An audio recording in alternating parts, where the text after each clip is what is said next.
Olá, irmãos. Vamos para mais uma aula de análise do livro de Abacuque. Nessa aula, nós vamos prosseguir a nossa análise do capítulo 1. Agora, nós vamos estudar dos versículos 12 até o versículo 17. Isso porque, na última aula, nós estudamos a primeira pergunta de Abacuque, bem como a introdução do livro.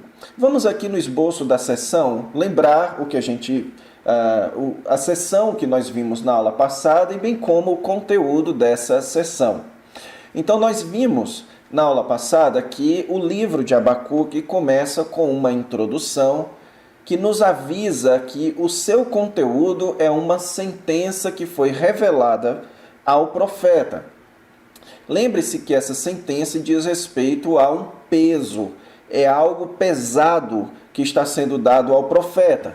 E essa sentença ela toma forma de oráculo. Então, o livro de Abacuque é um livro de oráculo, só que ele é um oráculo distinto, ele é uma conversa entre Abacuque e Deus. E então, a primeira parte do livro, versículos 2 a 11, descrevem o primeiro questionamento de Abacuque. Nos versículos de 2 a 4, nós temos ali a questão do profeta. E qual foi a primeira questão do profeta? Ele questionou a Deus quanto ao fato de Deus colocar o pecado do povo de Israel diante dos olhos do profeta. E então o profeta clamava a Deus por salvação. O profeta clamava a Deus para que aquilo mudasse. E Deus não fazia nada. Então, lembre-se que no versículo 4, Abacuque disse lá que por conta de toda a violência no meio do povo, a lei ela estava dormente, a lei ela estava frouxa, ela já não estava mais sendo usada como deveria ser usada. E a justiça estava sendo pervertida ou torcida. Então, o estado que Abacuque descreve diante de Deus é um estado de completa barbárie no meio do povo. Povo esse que tinha uma lei que foi dada por Deus, uma aliança que foi feita entre Deus e eles, baseado em mandamentos, baseado em uma lei. O povo estava desviado da lei, o povo estava quebrando o seu estado de aliança para com Deus e o questionamento de Abacuque é por que Deus não intervinha? Se aquele era o povo de Deus, por que Deus permitia que aquele mal estivesse acontecendo? Então eu expliquei a vocês que aqui você tem uma versão do que é chamado de o problema do mal, que é quando o profeta questiona se Deus é bom e se Deus é todo-poderoso. Por que ele permite que a maldade continue a ser feita? Por que ele não intervém de uma vez por todas com salvação? Ok? Então essa é uma versão do problema do mal que é expresso aqui no livro de Abacuque. E então, dos versículos 5 a 11, nós encontramos a resposta de Deus a essa questão de Abacuque. E a resposta de Deus começa com um chamado de Deus. Deus chama o profeta, e aí eu expliquei a vocês que Deus usa o plural aqui, ele chama o profeta a ver o que Deus vai fazer em reação à maldade do povo. E Deus avisa para Abacuque que ele iria ficar pasmo, que ele iria ficar perplexo com aquilo. E então Deus avisa para Abacuque que a sua resposta ao estado de enorme violência no meio do povo seria através de um outro povo ainda mais violento do que o povo de Israel.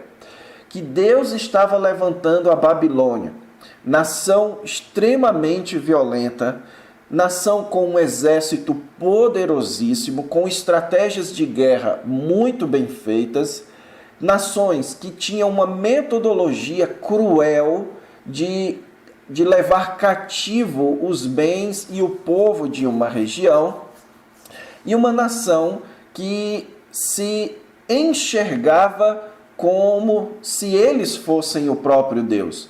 Eles eram quem estabeleciam as suas próprias regras. Eles se viam como Deus. No versículo 11, Abacuque nos diz, na verdade, Deus fala para Abacuque, que eles fazem-se culpados estes cujo poder é o seu Deus. Ou seja, é um povo que celebra o poderio, celebra o ter poder sobre outras nações, e neste poder está envolvido as riquezas.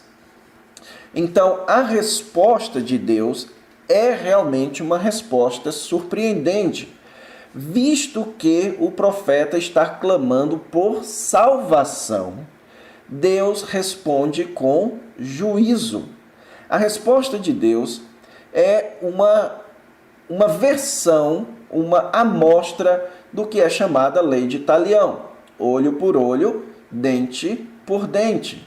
Então Deus iria responder à violência do seu povo com a violência de um outro povo.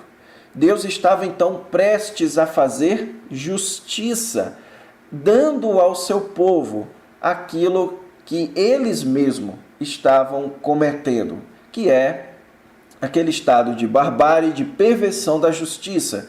Então Deus iria levantar um povo ainda mais perverso, ainda mais injusto, ainda mais ímpio, ainda mais violento para punir o seu povo. Então nós temos aqui a primeira questão do profeta e a resposta de Deus.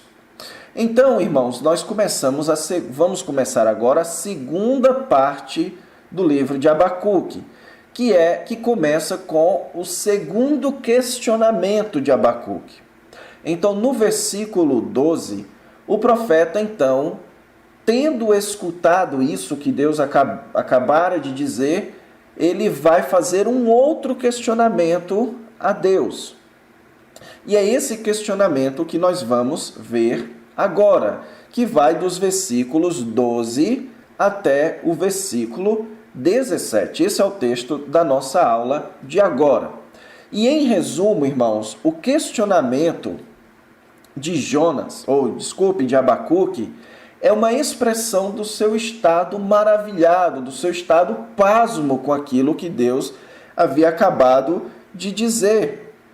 Então, certamente, se nós nos colocamos no lugar de Abacuque, isso também nos deixaria muito perplexo, porque o centro do questionamento de Abacuque é quanto à falta de ação de Deus mediante a deturpação moral do seu povo.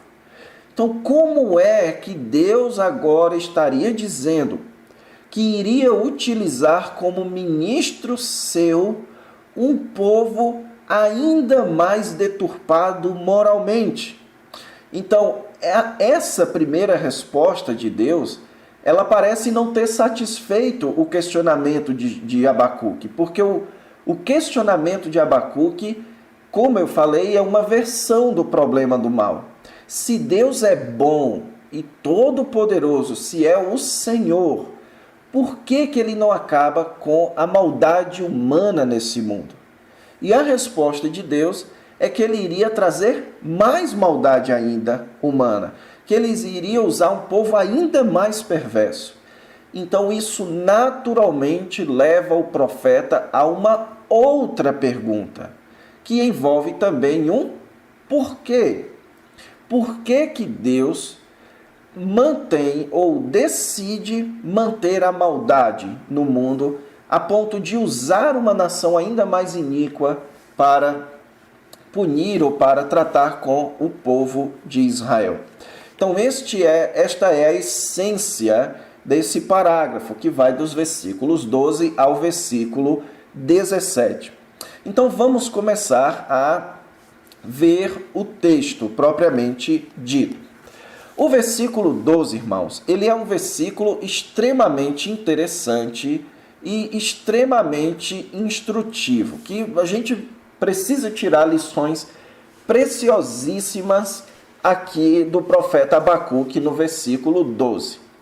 Note que o seu questionamento a Deus, ele começa com uma pergunta retórica. Isso na língua hebraica é construída em forma de uma pergunta retórica.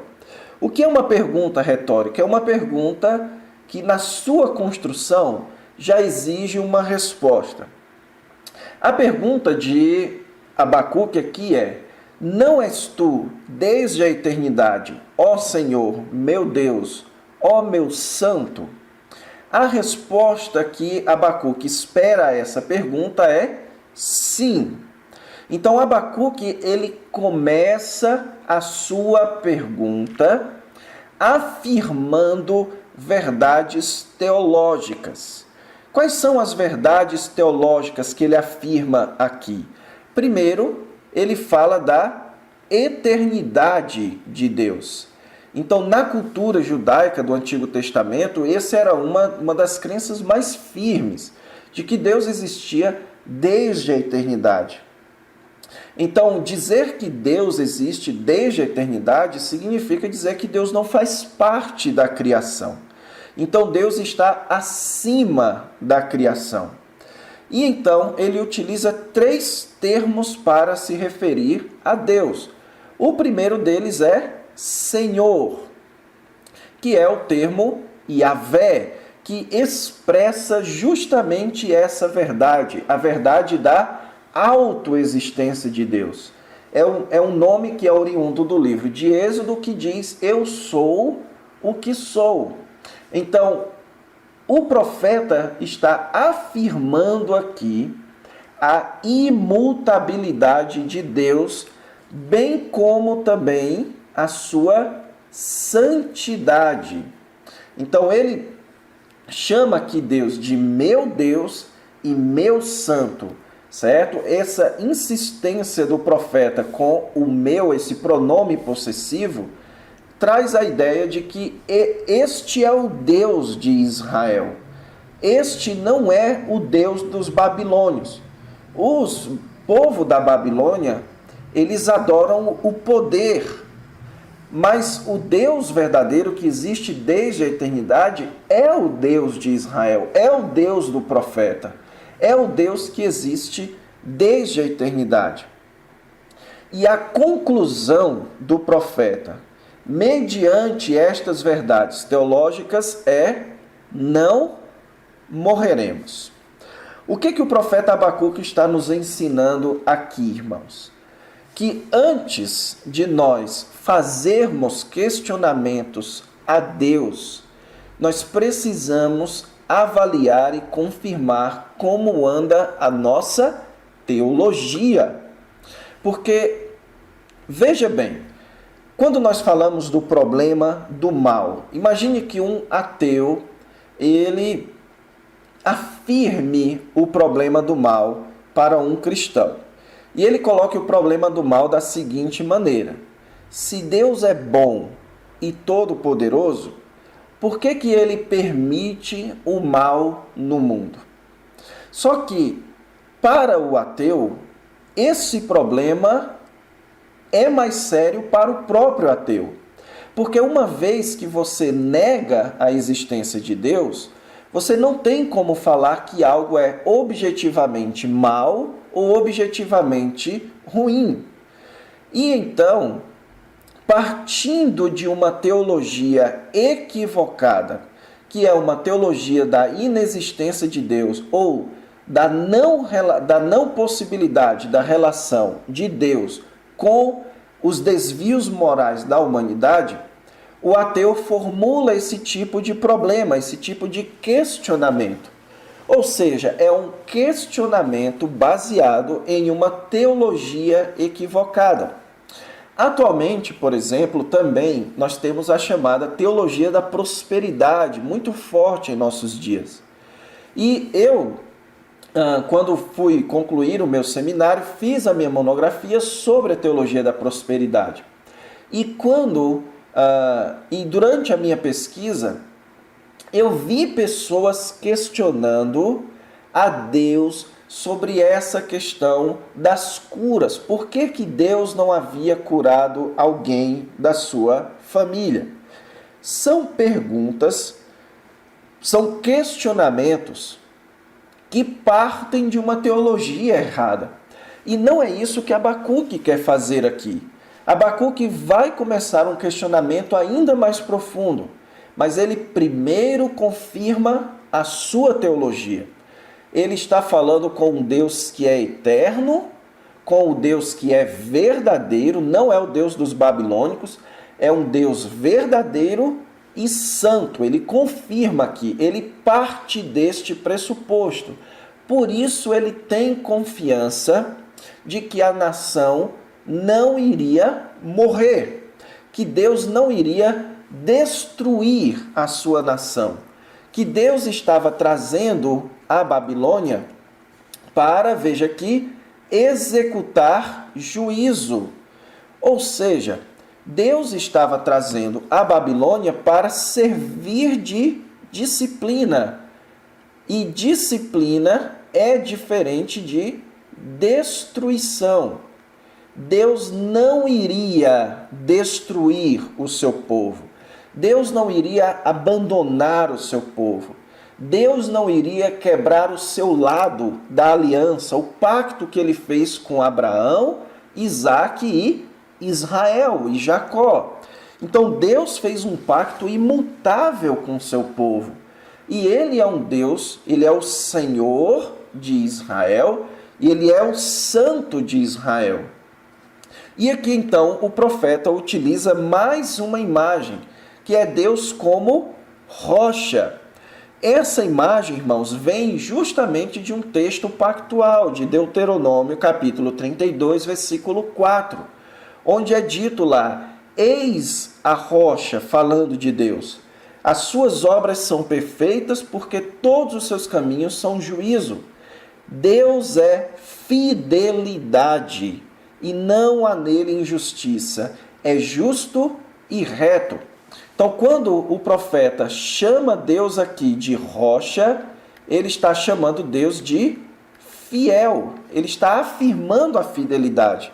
Então, o que o profeta está começando a dizer aqui é: antes de questionar a Deus, deixe-me confirmar a minha crença de que o meu Deus, ele é fiel. Eu posso não entender ainda o que ele está fazendo, mas este é um Deus fiel. Ele é um Deus todo-poderoso e santo. Então, aqui, irmãos, nós começamos a ter um pouco de mais compreensão a respeito de como lidar com esse problema do mal. Primeiro passo para você lidar com esse questionamento a respeito da relação de Deus com a maldade do mundo é você avaliar a sua teologia. E na sua teologia, você precisa saber que você é homem e que você está lidando com um Deus santo e eterno. Então, qualquer que seja a sua resposta, você precisa considerar este pressuposto. O pressuposto de que Deus é Deus, e Ele é Senhor, Ele é santo, Ele é eterno, e Ele é fiel ao seu povo. Ok? Então, esse primeiro versículo, para mim, irmãos, ele é espetacular. Ele tem uma lição muito grande para as nossas vidas. Antes de você questionar a Deus, questione a sua teologia. Como anda a sua teologia? Será que o seu questionamento é oriundo justamente do fato que a sua teologia não está se encaixando com a sua experiência? Ou ela é oriunda de um fato, ou oriunda do fato de que a sua teologia está equivocada e o seu julgamento da experiência também está equivocado? O caso de Abacuque era o caso em que a sua teologia não estava condizendo com os fatos que ele estava vendo com os seus olhos. Porém, isso não significa que ele deveria reavaliar a sua teologia. Então, o questionamento de Abacuque, ele é um questionamento humilde. Ele é um pedido de esclarecimento, como um aluno faz ao professor. Ele não está colocando Deus contra a parede ou no banco dos réus. Ele está tirando uma dúvida com Deus. Porque ele não está entendendo, com base nessas crenças teológicas corretas, como aquilo estava se relacionando, como o fato de Deus levantar os babilônicos, como aquilo se relacionava com a sua própria teologia. E é isso que ele vai começar a expressar agora, a partir do versículo 13. Ele diz: Tu és tão puro de olhos, que não podes ver o mal e a opressão não podes contemplar. Note aqui a repetição dos verbos ver e do verbo contemplar associado a olhos. Isso aqui está se repetindo no capítulo 1. No capítulo 1, no começo, esses dois verbos aparecem dizendo que Deus estava colocando diante dos olhos do profeta para que ele visse e contemplasse aquela maldade.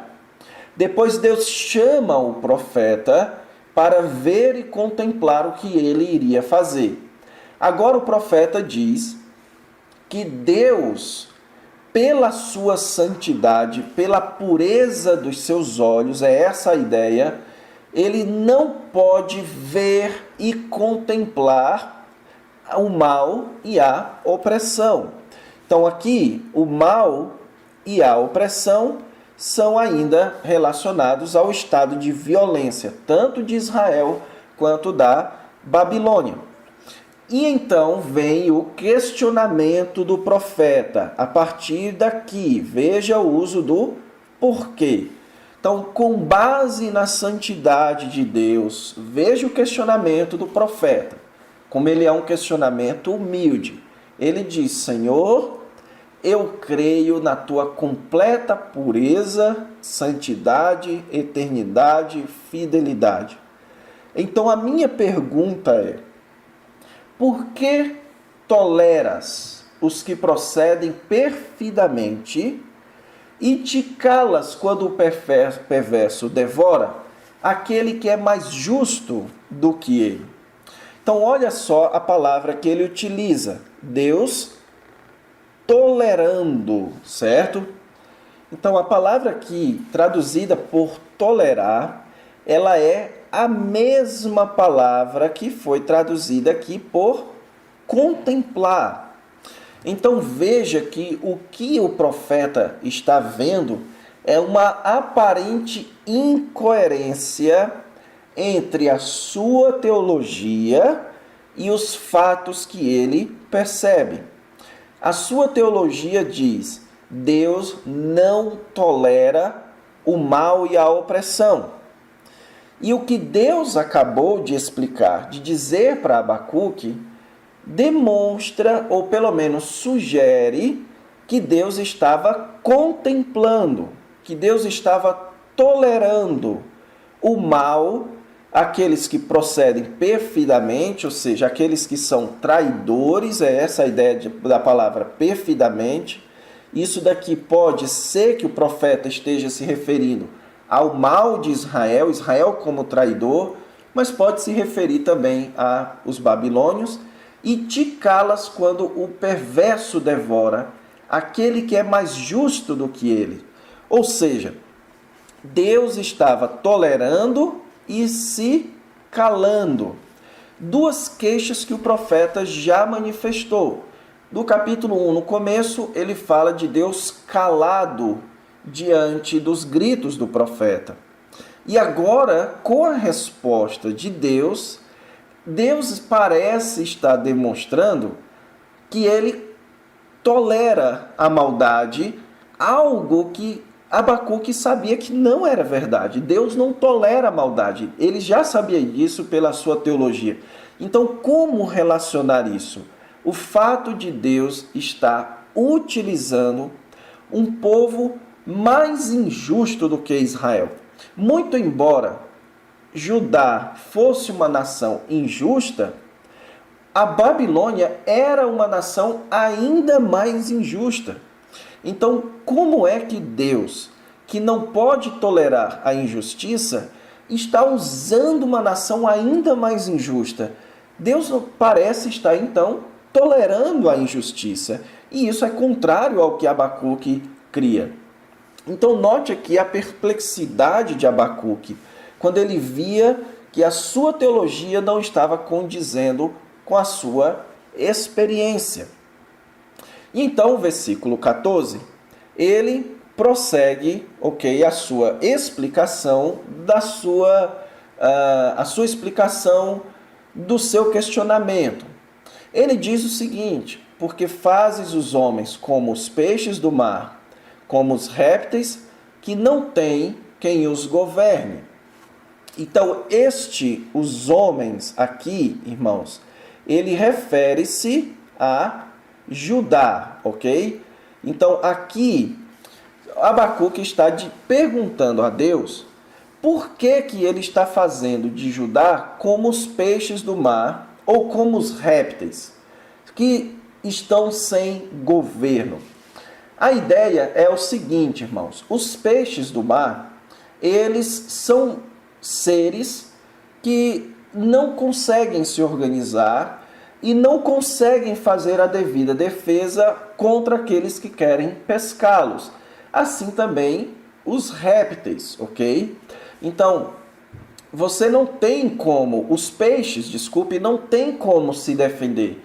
Eles são muito vulneráveis à ação de seres humanos. É essa a ideia de não ter quem os governe. Então, a pergunta de Abacuque começa questionando por que Deus estava deixando a nação de Judá, o povo de Judá, como peixes vulneráveis, sem um governo. E então ele leva para o outro lado, que Deus levanta agora o inimigo com o anzol. Deus havia deixado Judá como um bando de peixes sem governo e estava levantando agora um inimigo como um anzol. E ele fala aqui, ele descreve a metodologia babilônica que era conhecida do profeta como a metodologia de um pescador. Pesca-os de arrastão e os ajunta na sua rede varredora. Então aqui a metodologia babilônica é descrita como a metodologia de um pescador. O pescador lança a rede e então ele arrasta a sua conquista para si. Então Deus estava deixando o povo como um bando de peixe vulnerável e levantando um outro povo mais injusto para lançar a rede e o anzol e então arrastar esses peixes. E a consequência disso é que os babilônicos iriam se alegrar e se regozijar. Interessante, irmãos, que esses termos aqui no versículo 15, que refere-se a alegrar-se e se regozijar, são termos que eram usados para Israel, para os resultados das guerras de Israel. Agora está sendo usado para os babilônicos. Eles iriam se alegrar, iriam se regozijar na conquista do povo de Deus. E isso parece incrível, estranho aos olhos do profeta. Como é que Deus iria permitir que um povo extremamente cruel e injusto risse, se alegrasse, fazendo uma maldade tamanha sobre o povo de Israel? E ele enfatiza ainda a maldade dos babilônicos, colocando aqui a questão da idolatria. Ele fala: por isso oferece sacrifício à sua rede e queima incenso à sua varredura. Veja o paralelismo aqui com rede, varredura, sacrifício e incenso. Só um detalhe, irmãos, também que eu peço perdão de ter esquecido de comentar no começo da aula, é que mais uma vez essa pergunta de Abacuque ela é feita no formato de um salmo. Isso daqui é uma poesia hebraica. Por isso que ela tem tantos paralelismos, ok? Então, por isso que ele fala: a todos levanta o inimigo com o anzol, pesca-os de arrastão e os ajunta na sua rede varredora. Então você tem anzol, arrastão e rede varredora, certo? Inimigo, pesca-os e os ajunta, ou na verdade levanta, pesca e ajunta.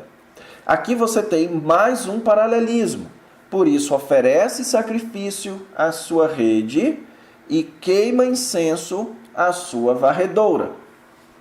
O que Abacuque está querendo enfatizar é o caráter idólatra da Babilônia, que eles estavam idolatrando o seu próprio poder, o meio pelo qual eles estavam conseguindo a sua riqueza. O versículo 16 termina dizendo: porque elas enriqueceu, porque por elas enriqueceu a sua porção e tem gordura a sua comida. Olha só o questionamento de Abacuque. Ele está dizendo que eles iriam celebrar um falso Deus que tinha dado para eles aquela alegria e aquele regozijo.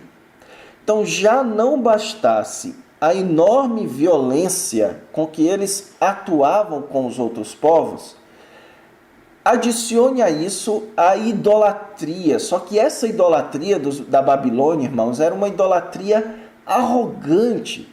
Eles estavam idolatrando o meio da sua riqueza. E só abrindo um parênteses aqui, irmãos, Abacuque nos ensina que nem sempre a idolatria toma forma de imagens ou de pessoas. Às vezes, nós podemos idolatrar os meios da nossa riqueza, os meios daquilo que nos dá prazer. Na verdade, a idolatria, irmãos, é tudo aquilo que nós celebramos como sendo o meio para nos dar aquilo que nós mais queremos. Deus é o nosso Deus. Por isso que os 10 mandamentos começam dizendo: eu sou o Senhor teu Deus que te tira da terra do Egito. O que nós mais queremos e mais precisamos? Nós mais precisamos de redenção.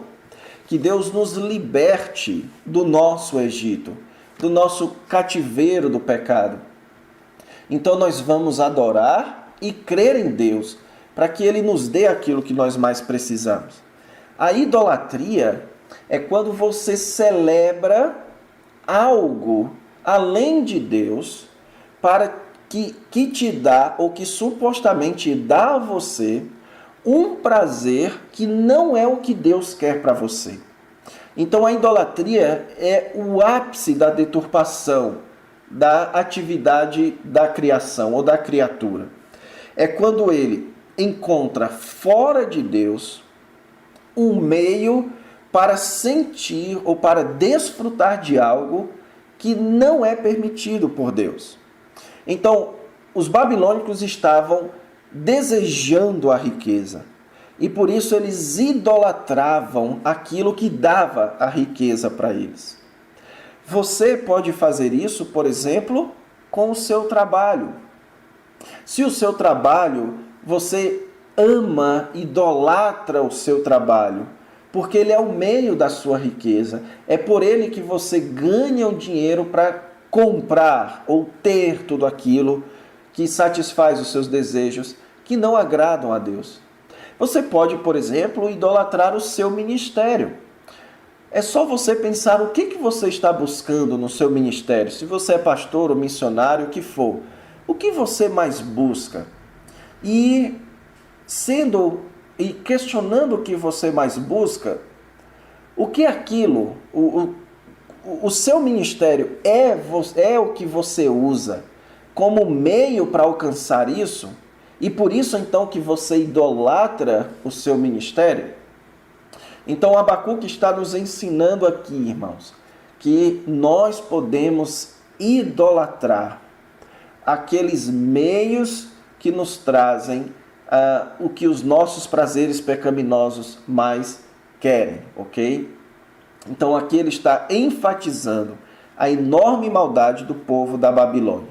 E ele então encerra dizendo: acaso continuará por isso, esvaziando a sua rede e matando sem piedade os povos? Ou seja, ele questiona a Deus. Será que Deus vai permitir que os babilônicos continuem nesse processo como um pescador, em que ele esvazia a sua rede, então ele lança a sua rede de novo para puxar outros povos, puxar outros peixes? Então é isso mesmo, é como se ele estivesse questionando a Deus. É isso mesmo, Senhor. É isso mesmo que eu estou entendendo.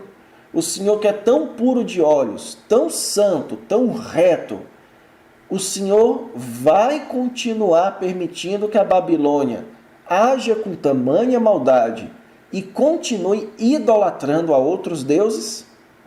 Então essa é a pergunta de Abacuque. E a resposta nós vamos ver na próxima aula, ok? Então espero que você tenha entendido o questionamento de Abacuque e as lições que nós podemos tirar desse questionamento. Lembre-se, antes de questionar a Deus, questione sua teologia. E em segundo lugar, não caia no perigo de idolatrar aquilo que te traz um prazer que não é permitido por Deus. Então é isso. Vamos ficar por aqui. Na próxima aula a gente continua. Fiquem com Deus.